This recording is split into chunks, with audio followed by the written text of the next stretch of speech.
کا ذکر فرماتے ان کے احوال کو فرماتے سورۃ الحدید کی 16 نمبر آیت کریمہ ارشاد فرمائے فطال علیہم الامد فقست قلوبهم وکثیر منهم فاسقون،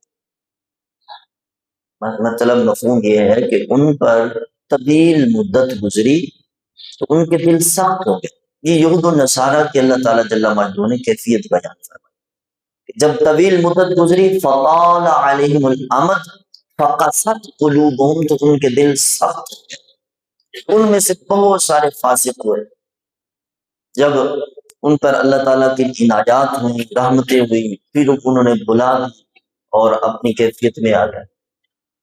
رسول اللہ صلی اللہ تعالی وسلم کا فرمان مسند امام احمد کے اندر موجود ہے، المعجم الاوسط کے اندر بھی موجود ہے۔ نبی رحمت شفیع امت صلی اللہ علیہ وسلم نے ارشاد فرمایا صلاح اول هذه الامه بالزهد والیقین ویهلک آخرها بالبخل والعمل۔ کتنا خوبصورت اور واضح پیغام۔ فرمایا اس امت کے پہلے مسلمان اللہ تعالیٰ جل مجدہ پر یقین اور زہد کی برکت سے کامیاب ہوئے۔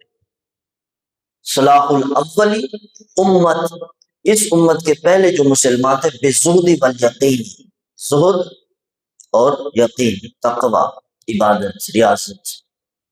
ارشاد فرمایا وَيَهْلِكُ آخِرُهَا، اس امت کے آخر میں آنے والے لوگ اور وہ قیامت کے لوگ بالبخل والعمل، بخل اور لمبی امید کی وجہ سے تباہ ہو جائیں گے۔ اب یہ چیزیں ہمیں دیکھنے کو ملتی ہیں کہ لمبی امیدیں ہیں، اب اس کا کیا ہوگا؟